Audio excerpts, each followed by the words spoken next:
What's up, everybody? Welcome to the 5150 Gringo Garage. Today we'll be changing the brakes on a 2006 Camry. On 2006 Camry and the rotors.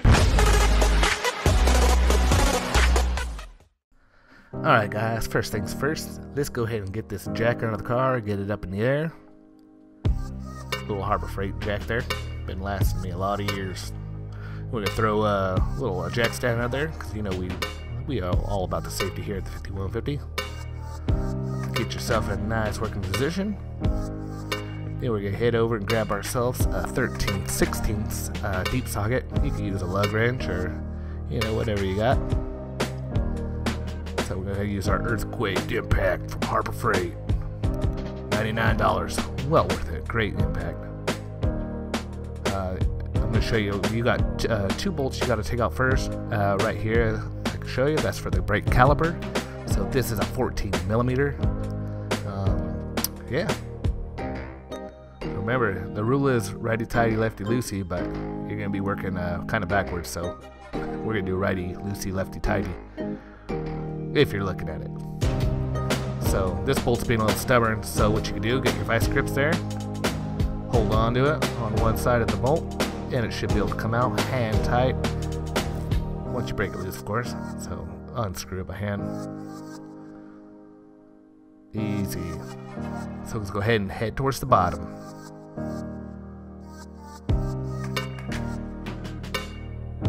You can see where I'm clamping it here. Just kind of, it's got a little spot where you could put a wrench onto or whatever you got. So works great. Just with a little bit of tappy tap, we break it loose, and look at there. Undo it by hand. Piece of cake.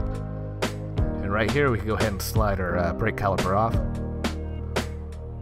Set it right up top because we're getting ready to push that piston back into the caliper. What I'm going to use is just a regular old C-clamp. They actually do sell a tool for pushing those pistons in, but I found C-clamps last longer and they're a lot cheaper.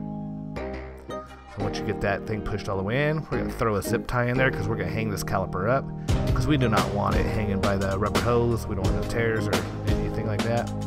So find you a nice little sturdy spot up here. I found it on the spring little mount up on the shock. Works great. And right here we got two guide pins I'm going to be pulling out. So we go ahead and pull those out. We're going to reuse them, so set them off to the side.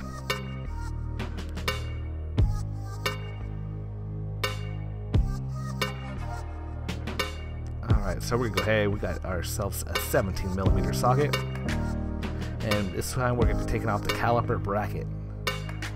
Right on the back there's two more bolts right here and here, and same thing, just loosen those bad boys up and that bracket should come right off.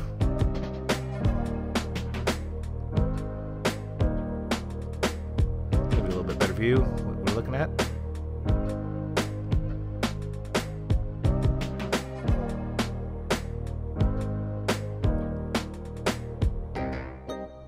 There it is.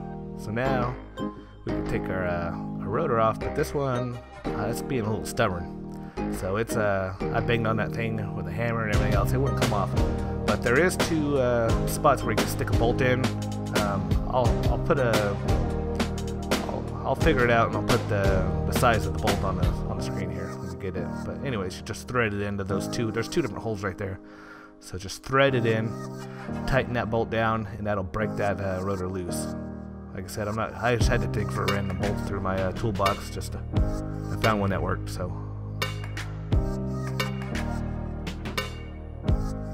you hear it break loose.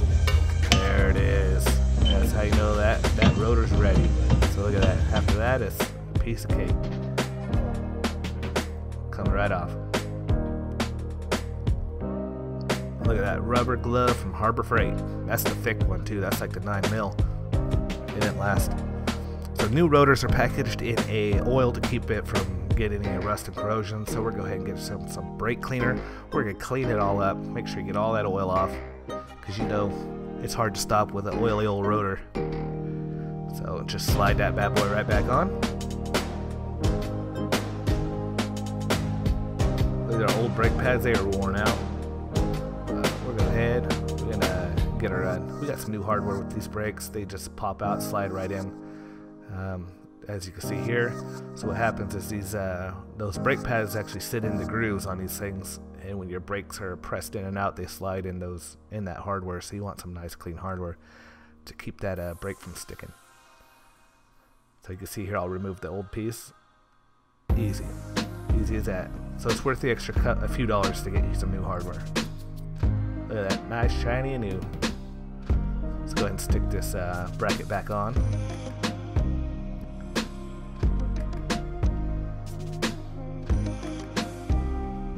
So everything's going to fit a little loosely. Once you get everything tightened up, it'll be nice and tight. So keep at it.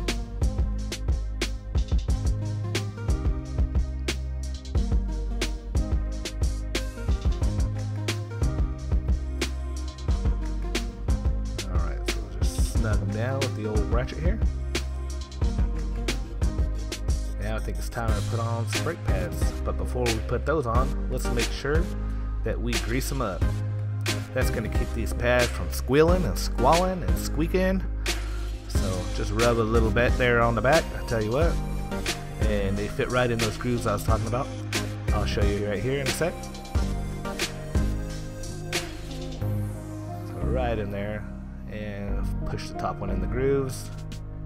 There you go, fits right in. Clean that old oil off.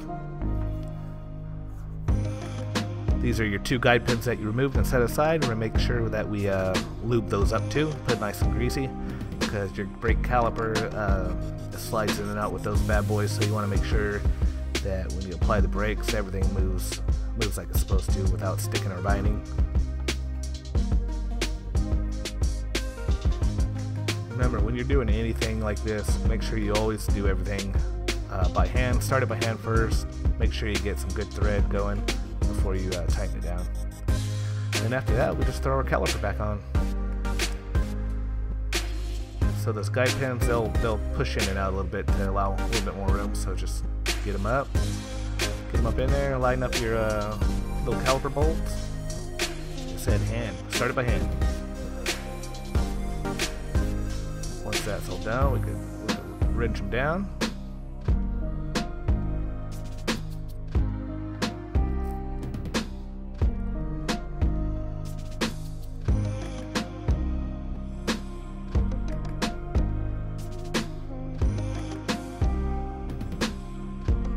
Perfect. Remember, when you're all done, it's time to put the wheel on.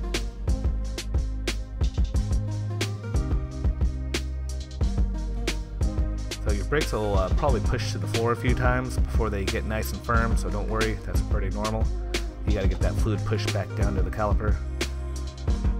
So once you get it all tightened down, we got to make sure that we check our brake fluid. Of course, we pushed the pistons back in, so our fluid filled up a little bit too much. We could drain a little bit, but that's not a big deal. So last but not least, we'll do a little brake check here. Everything's working great. Thank you guys for watching this episode of the 5150 Gringo Garage. Remember, I appreciate every single one of you. Remember, if you like this video, go ahead and hit the like button. Subscribe if you haven't, and turn on those notifications so you know when I'm posting new videos. So yeah, I will see you on the next video.